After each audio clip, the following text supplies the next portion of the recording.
Hello everyone. Welcome back to another episode of Taming the Shelves. This one's going to be slightly different from the previous one because instead of reading books for this one, I'm going to be evaluating some books on my shelves. So I'm filming this on December 9th, and recently I was attempting to read a story from this. It was called The Chimes, and it's about 100 pages, and its little tagline was like a goblin story about bells ringing out the old year and in the new year. So it was like a New Year's story. And I quit pretty easily. Charles Dickens, as almost everyone knows, was paid by the word when he was writing.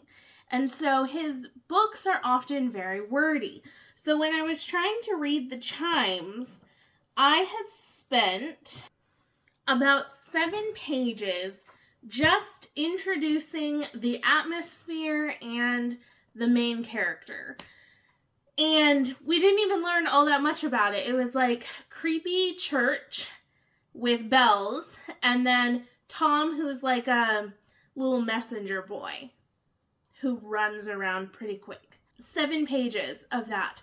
Very, very wordy to get all that in. Like pages and pages on just the atmosphere in the church. And then like 3 pages just on the character's name, who I can't even remember.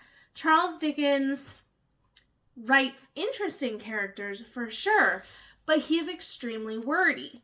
I stopped almost immediately and was just like, I don't want to be spending my time reading this story. Like, it's not a Christmas story. It's a New Year's story, so it didn't have that, like, Christmassy vibe.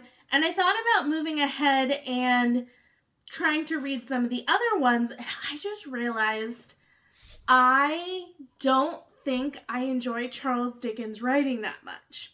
So I was like, wow, amazing. I can get rid of this huge chunky novel, even though I'm obsessed with the cover. I actually love this cover so much, and I wish I loved more of what was in it. The only thing I've read in completion is A Christmas Carol, and even that one, I only got through it because I already knew the story. If I hadn't known the story, I don't know if I would have continued on with it. I was like, great, get rid of this really chunky novel, can probably put 2 books in its place. And then I was thinking about the other Charles Dickens on my shelves. David Copperfield, Dombey and Son, Martin Chuzzlewit, The Pickwick Papers, Bleak House, Our Mutual Friend, and Nicholas Nickleby. This is a giant stack of giant books that I have had for a long time, and I can tell you exactly why I got them. So, when I was in college and right after college, I was still kind of learning my identity as a reader. I had spent much of my teen years reading children's fantasy, like fairy tale retellings, a few like young adultish books, and then mostly Christian fiction, mainly Christian historical romances. And I had just read so many of those. I read some like Ted Dekker, but I was mainly in this Christian fiction romance realm. So when I went to college, I started exploring some other areas of reading, and I knew I wanted to explore fantasy some. So adult fantasy was something that I wanted to explore, but had no idea where to start. I wanted to explore some mysteries and some romance, women's fiction, some historical fiction. I just kind of went all over the place. So when I would go to like a bookstore, when I finally had graduated college and had adult money that I could spend on books, I would go to Powell's or whatever bookstore I was in, and I would go to the classics because I'm like, it's a classic, so it has to be good. A lot of classics have been remade and remade. There are better copies and worse copies. So I can get Bleak House for $5, as the sticker says on the back. $5 from Powell's for this. So I'm coming home with the promise of a 900-page story that I can sink my teeth into. It's going to be well worth my $5 because I just struggled spending money on books, especially if I knew I could get them from the library. I think it was even harder for me to like spend money on it. And there were a couple times where I kind of splurged on a novel and then I hated it. Like there was this like steampunk fantasy trilogy. I guess it was like 3 short stories in it that like made a novel. Well, they were kind of long stories, I guess, like novellas, maybe like 3 novellas that made up a book. And I absolutely hated it. And I had only spent like $8 on it, but at the time, that was a lot of money. Like I did not have a lot of money and I had splurged because it sounded really cool. And then I hated it. So I was like, okay, I had read A Tale of Two Cities and Great Expectations.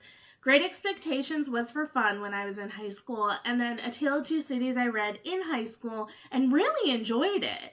And so Charles Dickens was an author I knew, and I was like, he is a classic author, and I can sink into his novels.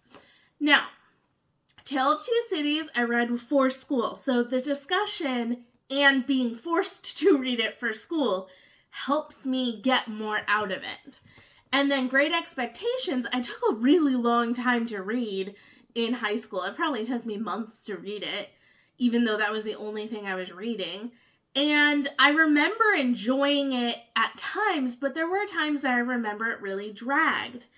And then the only other Charles Dickens that I've tried since then was Hard Times, which is one of his shorter books. Great Expectations is also fairly short.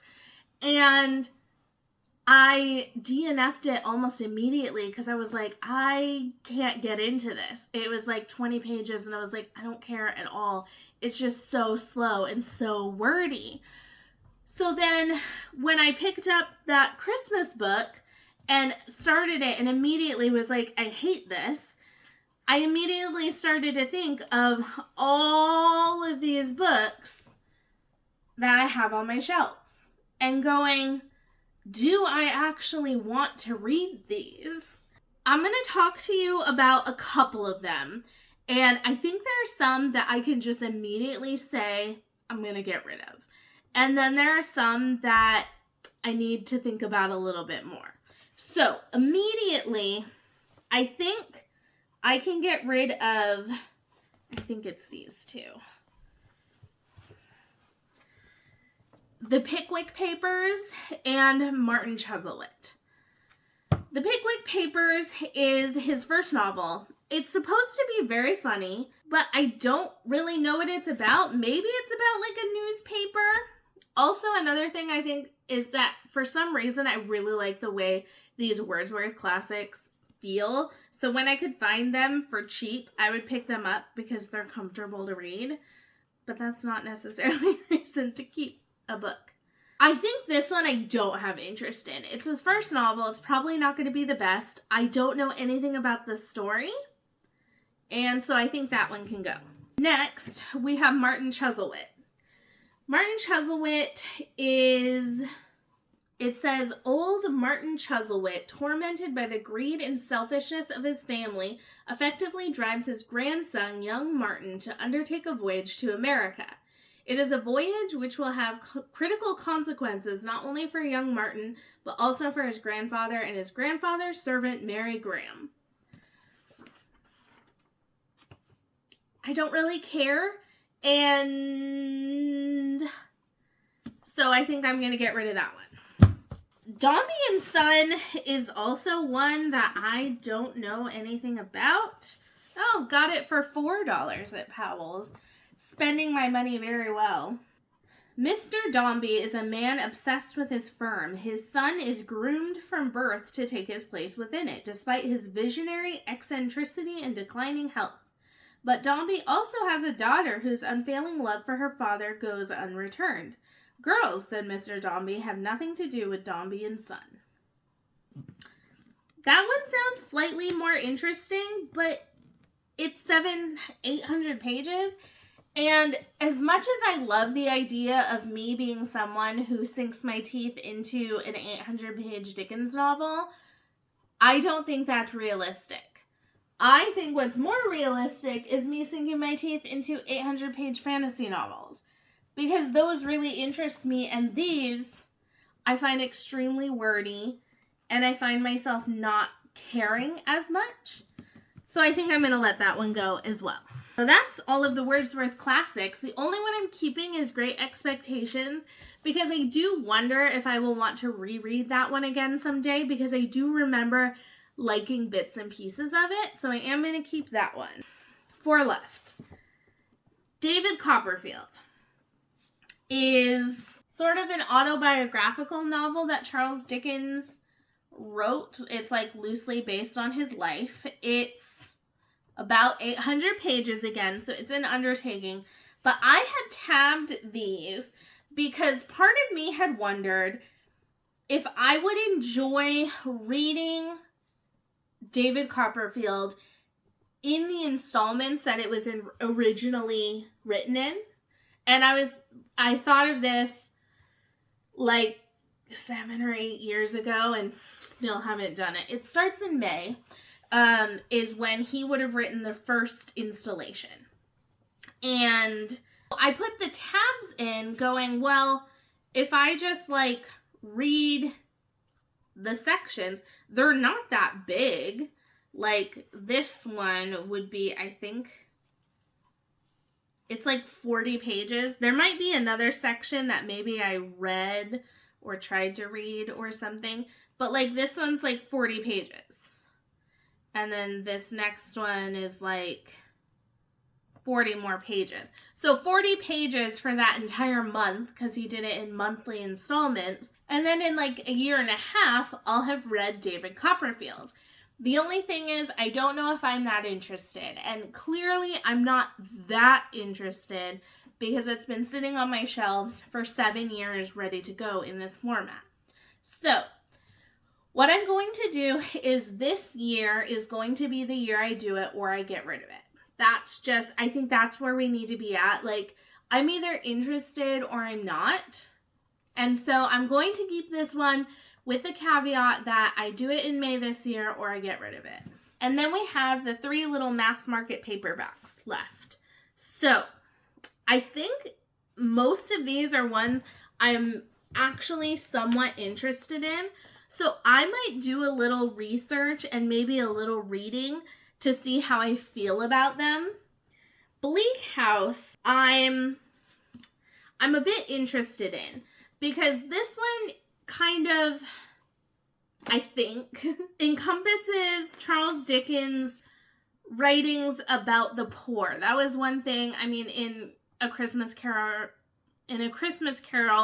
it's very obvious. He cares about the poor. He sees the poor's plight and wants to inspire people to do better. But reading the back, I can't really get a feel for what this is actually about. So I'm going to look up like a plot and see if the plot interests me. The next one is Our Mutual Friend. I think I remember hearing from someone on YouTube, I can't remember who at this point because it was so long ago, talking about how they loved Our Mutual Friend. It was their favorite Dickens novel. Why are they all like 800 pages? I wonder if he wrote like the same amount for the same amount of time, so they all equal to be like 800 pages almost exactly. That's really interesting. So this is his last completed novel. It opens with a father and daughter scavenging for corpses on the Thames. The chilling tale unfolds around drownings, disguises and doubles, violence, murder, and triumphant love. Young John Harmon is supposedly killed, but very much alive. This heir to a dust merchant's fortune goes to work under an assumed name for his father's current heirs, who are about to be blackmailed by the unscrupulous one-legged Whig. The plot sounds interesting, but do I enjoy Dickens enough to enjoy that? And do I want to spend that much time pouring into this book when I could be reading something else?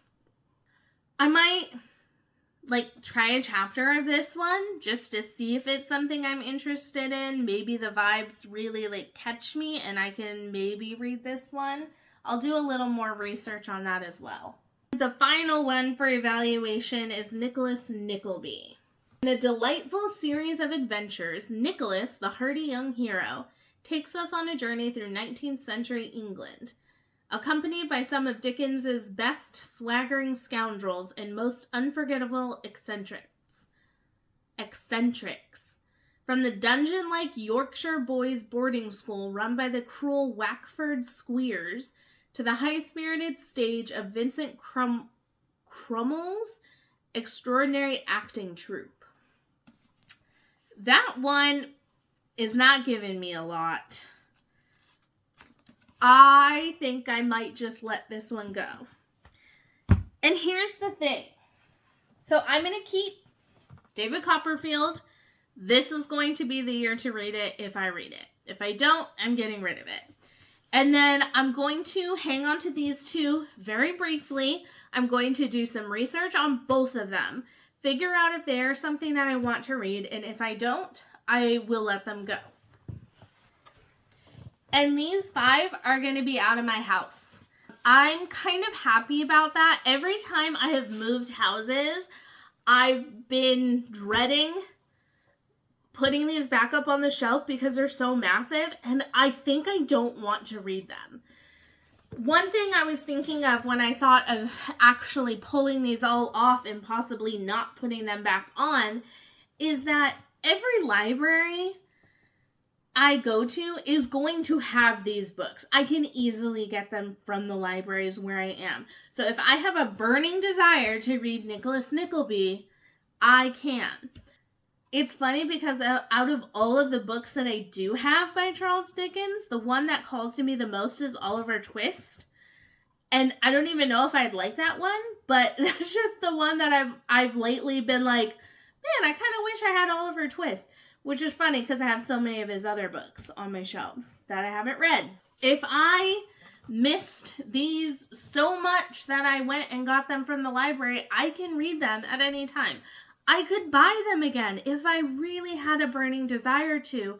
But I think the person that bought these was looking for books to buy, bought some cheap books that she was like, I'll get my time out of it, and it's a classic, so it can't be a waste of money, right? And I'm not getting my money back by hanging on to these. I'm just hanging on to them because I feel like I should. And I'm going to keep the other 3 off my shelf for now. I'm going to put them on top somewhere so they will technically be messing up a shelf, but I want them where I can see them so I can be thinking about them throughout the next week or so about if I want to, because there's a chance, I may do some look into David Copperfield, there's a chance that I just get rid of all of them, because the more I say it and think about it, the more I'm just like, I can get them from the library if I really want to read them. I will come back to you with a decision on those 3. Okay, if you can see what's happening way over by my reading chair, please ignore. That part of the room's a mess. I wanted to bring you over here to look at the books now that I've pulled off the Dickens books. And I'll kind of pull you over and show you them. But I'm going to pull some of these things down. And you can see that we have quite a bit of space. We got some wiggle room here. This one is Great Expectations. I'm hanging on to that one. What I would love to have is just have a little more room for like the Stephen Kings, the mystery, the horror, because I've gotten a little bit more of those in these stacks. And so it'd be nice to have less classics languishing on my shelves and more room for other things. So I'm going to rearrange a bit, and then I will show you kind of what the shelf looks like then. My horizons are rising up to see. I'm finding out just fine who I am.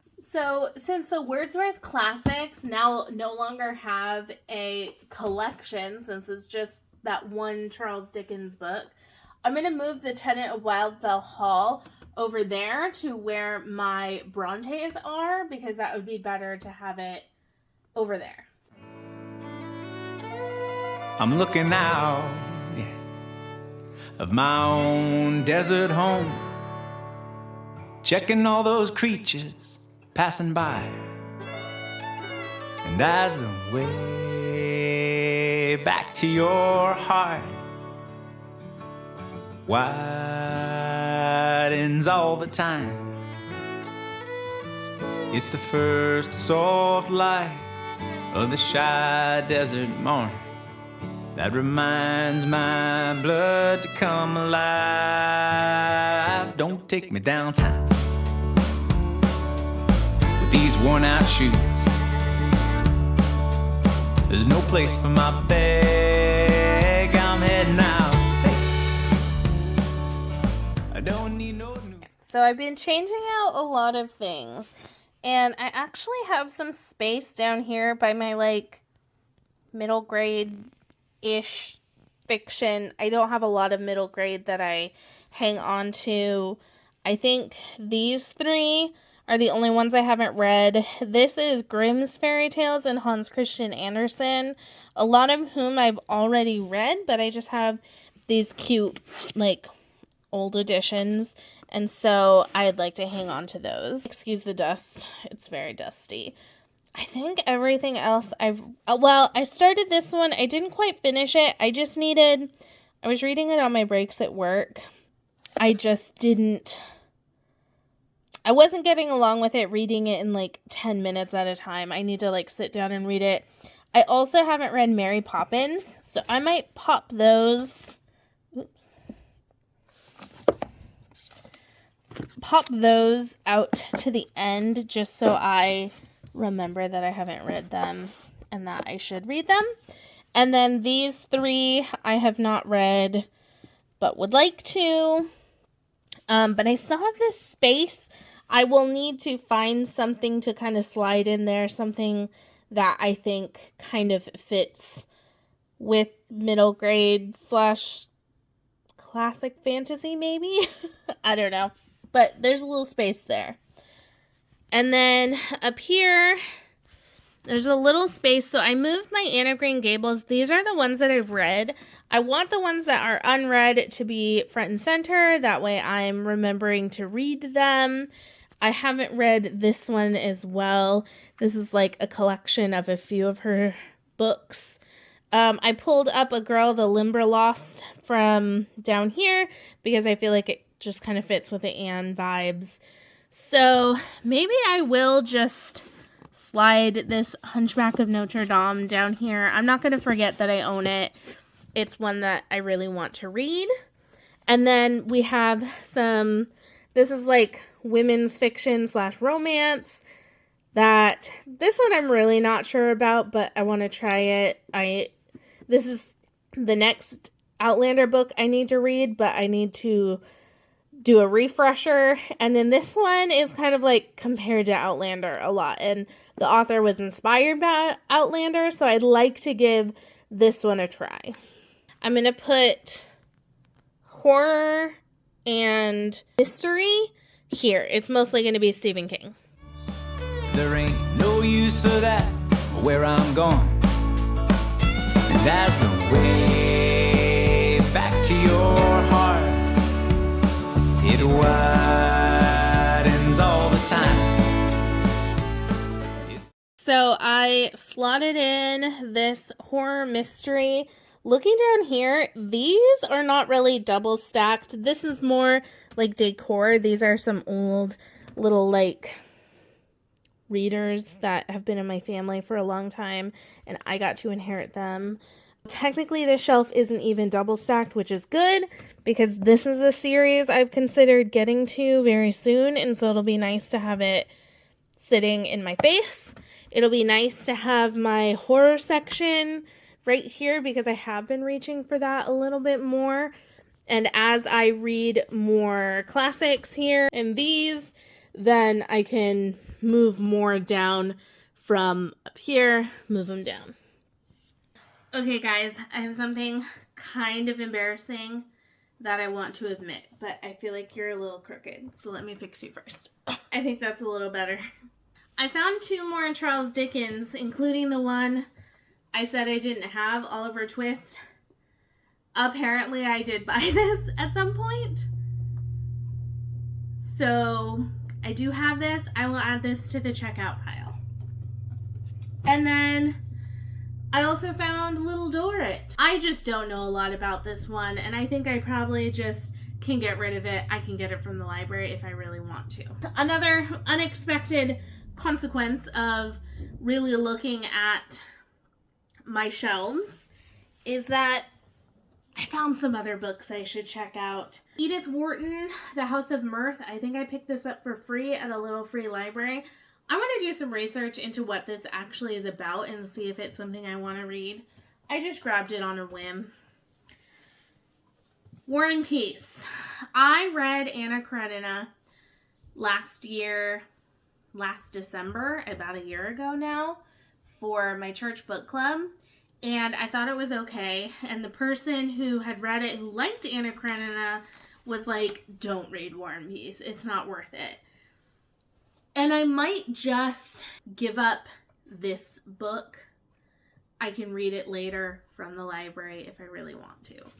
And then last 2 are 2 books by W. Somerset Maugham. I think that's how you say his last name. I was in a phase where I thought The Magician by W. Somerset Maugham sounded really good. And I was looking for The Magician, but I couldn't find it anywhere for cheap, but I found like other books for cheap. And so again, I went for like quantity over am I actually interested.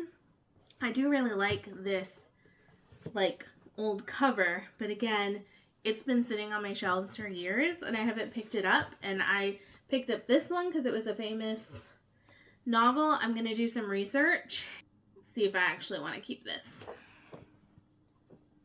And then this one, same. I'm going to look into, this is like a short story collection. I got it for $7 and I was like, what a steal. I can read forever. But it's like, do I care that much about Mom as an author?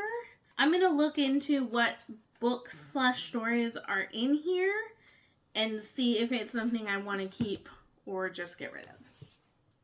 So I'm going to check out these books. If I'm not going to read them in the next 2 to 5 years, do I really want them hanging around?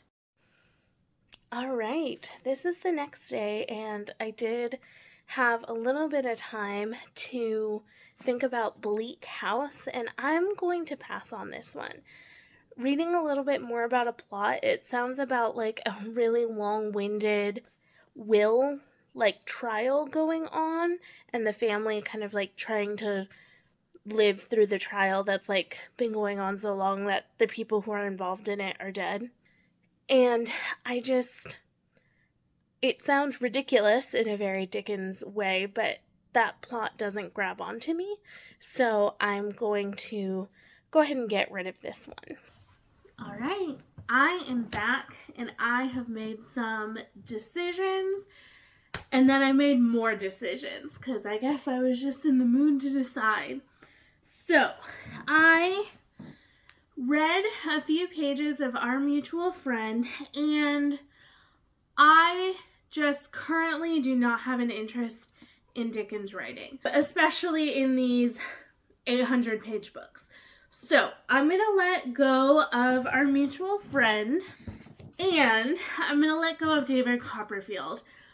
I think as much as I would love to, try the whole project of reading it in serialized, like the serialized time period, I don't think I want to this year.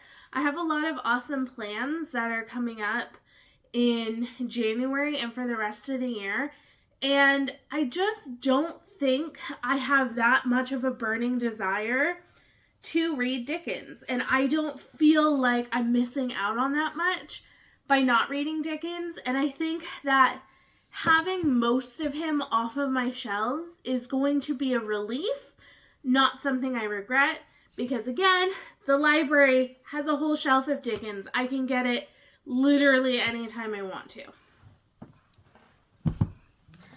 Then I evaluated some other books. Oh, I should say that I am going to keep Oliver Twist because this is a short one. And I've seen adaptations for it when I was younger. I really enjoyed it. So I thought, maybe this would be like a good winter read next year, or maybe throughout the year. This could be one of my classics that I pick up. And I'm just slightly interested in this one. I may find that I try a chapter and don't want to read it, but because this is the one I was most interested in, I'm going to keep it and maybe try to read it, and then maybe in a year or so I'll find that I'm still not picking it up, so I can get rid of it. Then I evaluated the other books that I had pulled out. Edith Wharton, The House of Mirth. I did some research into what this was about, and it's about this woman whose name is Lily Bart, who's I think she used to be rich, and then her family falls on hard times, and it's just like, I heard it's very depressing and sad. Like, no matter what she does, she can't get out of this life of a downfall. Like, she just keeps spiraling downward. And I don't love reading stories like that. I feel like they're just kind of sad.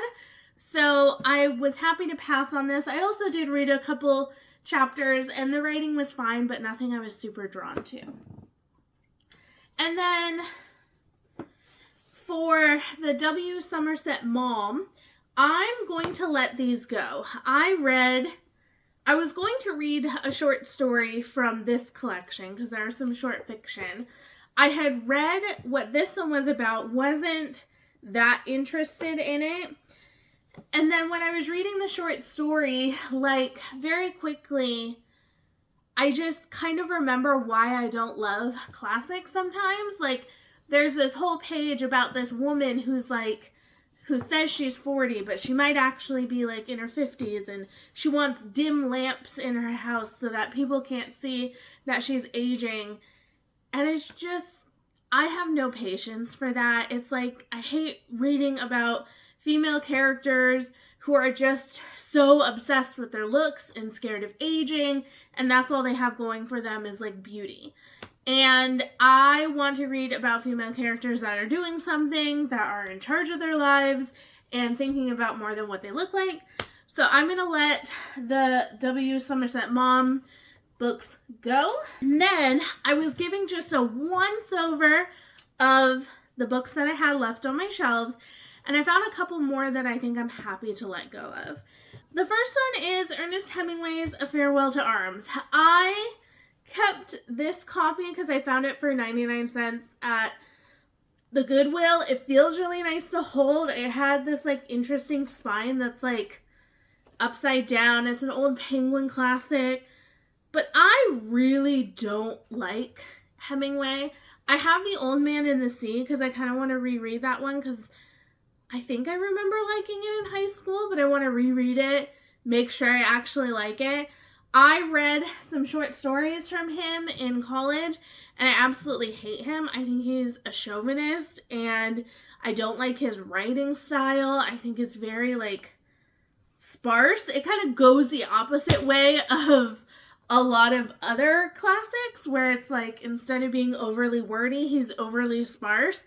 I like just meet in the middle, please. So I'm gonna let this one go. And then another one of those books that I bought because I was getting a lot of bang for my buck when I didn't really know what I liked. And I'm never gonna read this. This is 4 great novels by Willa Cather. So this includes O Pioneers, One of Ours, The Song of the Lark, and My Antonia. I had tried to read, I had like a copy of one of these novels. I think it was My Antonia. And I tried to read it, and I was very easily bored. She writes in a way that I actually really enjoy, but I just could not get going on that plot. And I read a decent amount. I want to say like 50 to 70 pages. And I'm never going to pick up this chunky book to read one of these novels. Again, if I really have a dying urge to read Willa Cather, I can go to the library and find one of her books. But I'm definitely not going to be picking up this big book. And I probably just bought it because I was like, 4 novels for $8. That's perfect. And I did think that I might want to read them because I loved reading Little House on the Prairie growing up. And these are about like pioneer people moving out west and stuff. And I thought that was something I was going to really enjoy. But I just found it a little dry and boring when I was reading it and just couldn't get myself interested in the plot. So this is another massive book that's going to be off my shelves.